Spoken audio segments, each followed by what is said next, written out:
Not a lot of you may know that I am, kasi gusto ko talaga i-pursue yun, as in personally, feeling ko na I'm gearing towards that direction kasi I myself is a victim of abuse growing up. Antok na!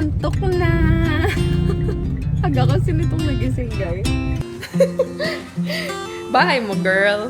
Doc, ilan po ang pasyente? Kunin mo na escoba, Doc.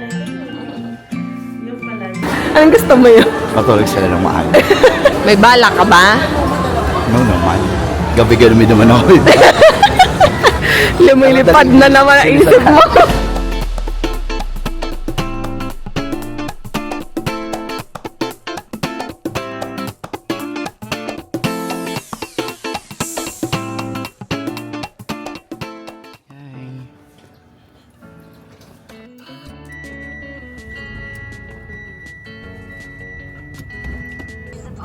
Good morning everyone. Magandang umaga sa inyong lahat and welcome sa another vlog. Good morning, Sky. So today is school day. It's a Monday and may kanya-kanya na naman kami mga toka-toka sa mga bagay-bagay.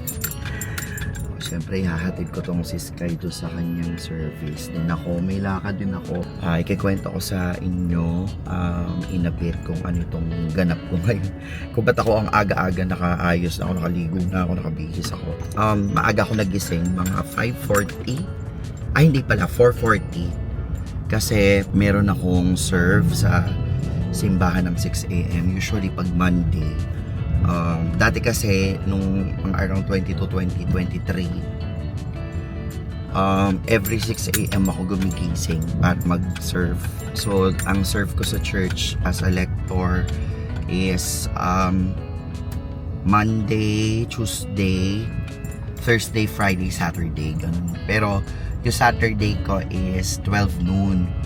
Bali 4 times a week akong si 6 AM. But then I realized na hindi talaga workable sa schedule ko, especially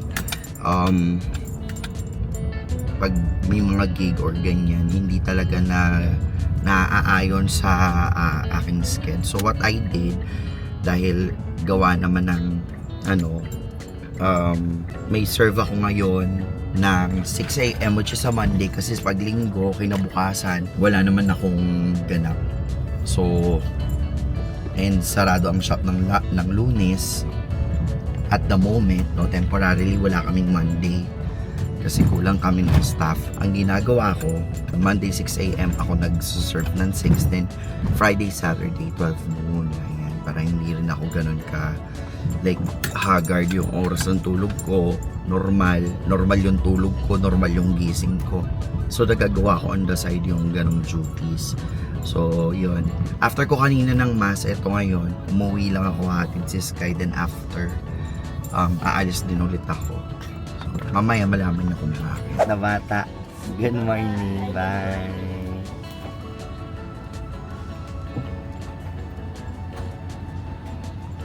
Bye.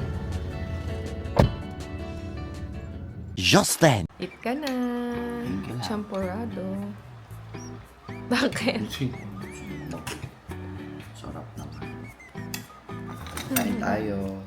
Anong oras na sunduin si Kuya Jason? Nagsimba pa daw eh. Serious. Ay. Let's just hold on for the food which you're about to receive from Taiwan. Kain tayo, guys. Champorado. Dami ko palang gatas na ilagay. Nag-serve ka nga pala, no? In the beginning, when God created the heavens and the earth, the earth was a formless wasteland, and darkness covered the abyss, while a mighty wind swept over the waters. Then, Ang ganda ng boses mo talaga.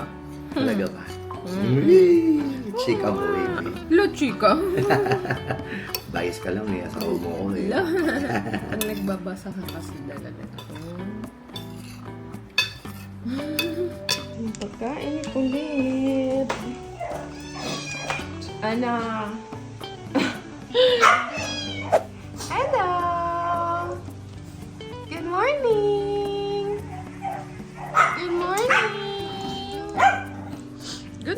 naman kay mama. Ay, sus.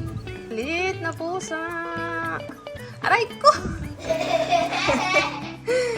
Ang pilyo ka talaga. Aray ko! Ikaw! Higa ka, higa, higa.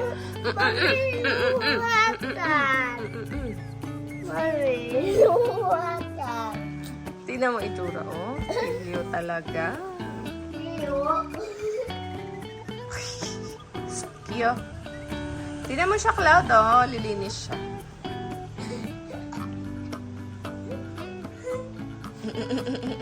Ganyan ba lang, no? Linis ang cat, no? Opo. Ah? Ew? Ew yan? Yeah. Why? Cutie siya eh. Cutie siya? No. I know. Okay.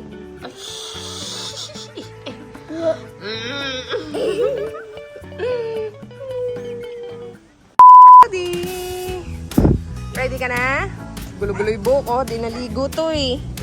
Naligo kasi siya guys kagabi bago ko patulugin. Ayun na, sakay na tricycle. Dali. Tricycle tayo. Sakay doon. Dali, anak. Okay. Go inside. Kuya, doon sa school. Oo. Tricycle ka? Tricycle ka? For the tricycle kami. Dahil tayo walang sasakyan. Dala kasi ni Jed yung sasakyan guys. Wala rin yung Montero. Umalis. Kasi nandito sila Auntie Diana. So tayo ay mag sa tricycle. Drop muna natin si Cloud sa school. Morning! Go! Ay, si Teacher Ben. Dali, pasok pa doon. Good morning, Teacher Ben. Wow, Cloud! Very good si Mami. Okay, dito ako.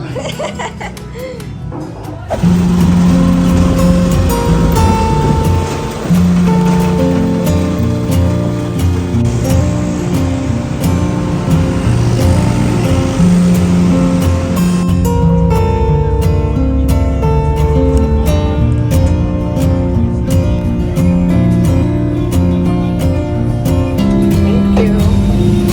Thank you.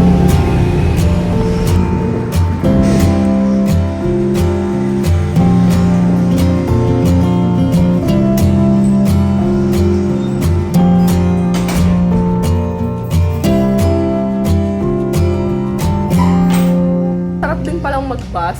Ang luwag kasi ng bus na nasakyan ko, tsaka hindi siya yung ordinaryong bus. Parang siya yung, yung konti lang yung laman, tapos ang upo yung mga nasa gilid.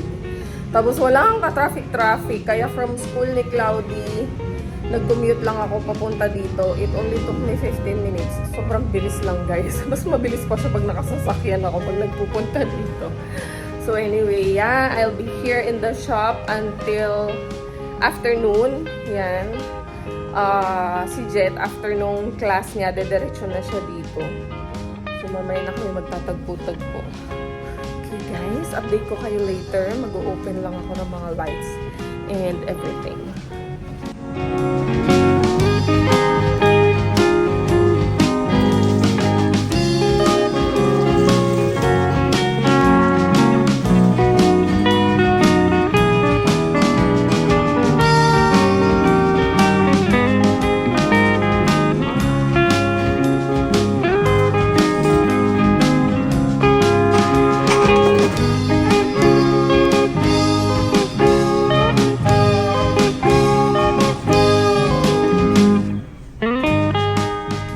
Meanwhile. Hi, Kuya Jason. Si Kuya Jason. Hindi nga ako nakapag-vlog. Kasi late na kami. Hindi man kami late talaga. Pero kasi on the way here, medyo, busy. So, hindi na ako nakapag-vlog. Kasi pagdaan ko doon sa mga kasama ko, nikot na kagad kami. So anyway, galing ako, yung nakita yung very short clip kasi nahihiya ako mag-video doon sa loob kasi hindi naman kasi kumbaga parang first day. So, syempre, hindi ko makagaanan loob yung mga tao doon, no? So, right now, the reason why umalis ako ng maaga, it's because I am attending a class. Kasi parang yun yung nag-start ako ngayong learning about spiritual companioning, ganyan. So, as you, not a lot of you may know that I'm planning to study next year, hopefully. God willing kung mag-aral ako ulit psychology and counseling, ganyan. So, kaya lang ang hirap kasi gusto ko talaga i-pursue yun. As in, personally, feeling ko na I'm gearing towards that direction. So, since I'm not able, dahil unang-una, ang unang kalaban ko talaga is oras dahil I don't have a lot of time and konti lang yung school na nag-o-offer ng psychology and counseling na or even clinical psychology na na open schedule or open university na flexi yung time. Usually kailangan face to face. Doon sa klase ng work that I have, it's very erratic. So, naghahanap talaga ako ng school na pwede akong mag-aral na I don't need to, na pwedeng online or I could attend classes doon sa, siguro at least once a week, okay na yun. Pero yung like, talagang uupuan ko, I don't think I have that opportunity. Ganon. So, kaya, ngayon, ang ginagawa ko, I'm taking up smaller classes that I could work on. Yun talaga important sa akin ngayon, yung talagang meron akong baon lagi akong kasi may mga sinasamahan ako or may mga nakakausap ako that needs companioning, no? Not necessarily counseling, pero in a sense parang ganun na rin. Pero I have a framework of my own, pero it doesn't, I have to learn other things pa rin. Kaya yung studying talaga is really important. Kaya ito, I'm taking a 2-week short course. Ayun, hindi nyo rin siguro na alam, no, na meron din ako kasing side. Well, I'm not really open about this sa vlog or not a lot of people know this, pero yun nga, talagang I always want to journey with other people. Ayan. So that's the term that I'm going to use, no? Not becoming technical, pero I always like to journey with people. Ang ko talaga, ang target ko kasi talaga is trauma and abuse. So that's why I really want to study to further my studies. So kaya kumukuha muna ng mga short courses so that eventually pag talagang full dive na ako, talagang yun yung gusto kong maging forte is trauma and abuse and child psychology rin kasi parang dugtong-dugtong kasi yan and I am very interested and invested sa ganong klaseng studies kasi I myself is a victim of abuse growing up, kaya parang in a sense, no, it's natural for me to really engage with this kind of people. So I do have a few cases, no, na handle, although I'm not licensed, no, but what I do is first aid counseling. So when you say first aid counseling is that meron na akong sariling framework. I have a framework that I use, and then when I feel like the case is ready to go up into another level, yun na yung doon ko na binibigay ko na doon sa professional, sa licensed psychotherapist, psychologist, yon. So I have meron akong psychologist friend or psychotherapist friend na yun din yung kung saan kami nag ni Nins before, nagpa-counseling before. So heads up kay Doc D. Ayan. Si Doc D. Yan. So pag nandun na, naramdaman ko na parang ready na yung case and talagang ano na siya. So kumbaga parang sa akin, parang filter ko muna, okay, ano na to. Nasa assessment stage kumbaga ganon. Tapos pag okay na at geared na yung ano, yung patient, doon ko na binibigay ko na mismo doon sa ano. Binibigay ko na mismo doon sa client. So ayun. Okay guys, so dito muna tayo, no? Pupunta muna tayo sa bangko kasi may kailangan akong ayusin. Ang sipag naman ito. Sipag naman itong asawa ko.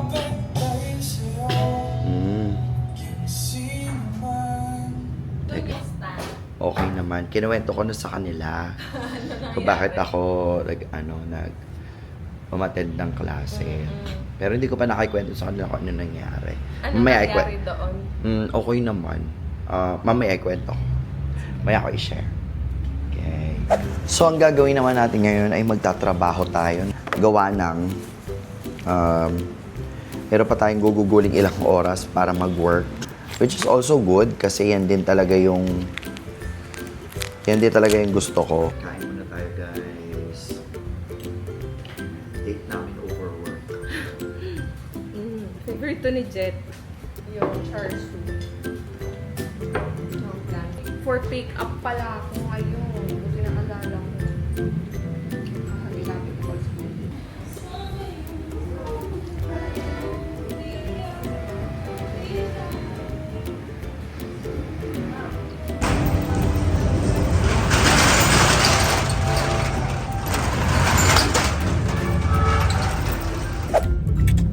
Antok na! Aga kasi nitong nagising, guys. Hindi naman yan sanay ng maaga gumigising. Ako talaga nag-aasikaso sa mga bata. So, ako yung pang umaga. Eh, since meron siyang class para ka estudyante, maaga ka na rin gigising. So, maaga kaming umalis sa shop, guys. Kasi, nag-out na si Sky sa school. I-pick up namin siya, tapos dediretso tayo ng SM Fairview kasi meron kaming appointment sa Urban Smiles. A few moments later.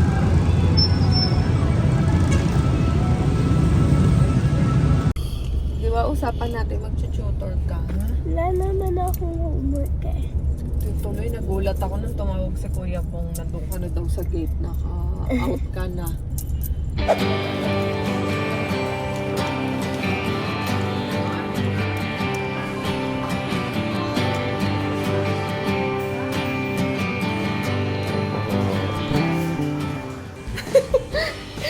Bahay mo, girl.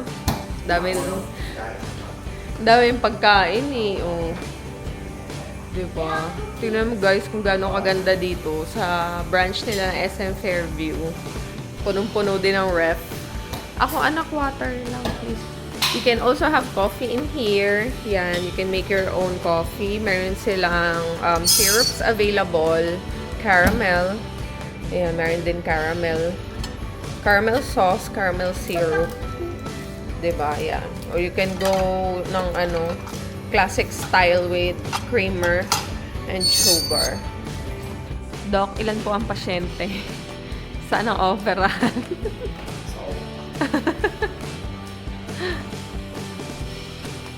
Bagay ba kay Daddy mag-doktor, Sky? Bagay kay Daddy mag-doktor?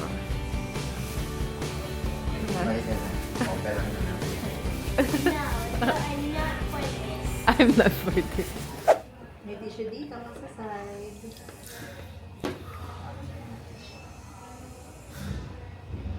Wala yung isa ma'am na yung baby boy mo. Wala. Sa bahay. Ito galing school eh. Dinaanan na lang namin. Ano, ang daming isisira din. Sayang to, no? Kunin mo na yung escoba, Doc. Anything you do. Yun lang ang wala mo. Palagyan mo na yung sure. Bakit ba yan binunot? Sumakit. Hindi, ito. Basag na talaga siya. Masira. Ay, wala kaming makita kasi lahat kami nag-toothbrush. Yung pala, yun yung mga makikita mo sa food. Sa sa plaque. Wow, tinatanggal na nito. Hi, so namili na kami. Dahil lang ng grocery para pambaon ng mga bata. Ayan. Ang baon sa school. Naka-paper bag nga lang. tayo ay uuwi na after para makapag Dinner. dinner. Tapos pahinga na. Patulogin mo yung mga bata agad ah. Bakit ka tumatawa ng Gusto ganyan? ko Anong gusto mo yun? patulog sila ng maaga. Mukhang may may bala ka ba? No naman. Gabi-gabi naman ako. Doon, kita magkakandaligaw-ligaw ka na. Lumilipad na naman ang isip mo. Wala si Sky. Sky, let's go! Gamit na gamit yung payong ko sa Japan na. Ayun yung mini payong ko. Kasi uulan. Yan. Ay kukunin si Ninya doon sa car. Hello, Sky.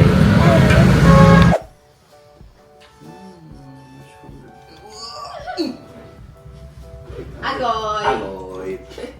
May pusang maliit. Ang pangalan ay Kiyotot.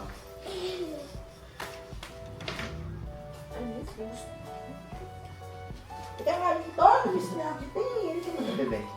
Come, come, come. Come. Ito na yata yung pinakamaaga kung nakaakyat dito sa kwarto, guys. 9:23. Diba? 9:23. Manonood naman ako. Nanonood kasi ko ng incognito. After kasi namin manood nung Lavender Fields, wala na naman akong mapanood, kaya naghahanap ako. Tapos palagi ko nakikita yung incognito sa Facebook. Siyempre, dahil sa mga lolo't lola nyo, si Anthony Jennings, at saka si Maris Racal, diba? Yung mga clips na yun, palagi ko nakikita. Inumpisahan ko siya kagabi. And, not so bad naman. Actually, interesting yung story. Kasi it has something to do with the government. Unang araw pa lang ng linggo. So, mahaba-haba pang ating magiging week. And nakaka-excite lang, guys. Ang bilis ng panahon. Valentine's na kagad. So, anyway, yeah. Thank you so much for watching. Kita-kits ulit tayo sa susunod na vlog. Bye!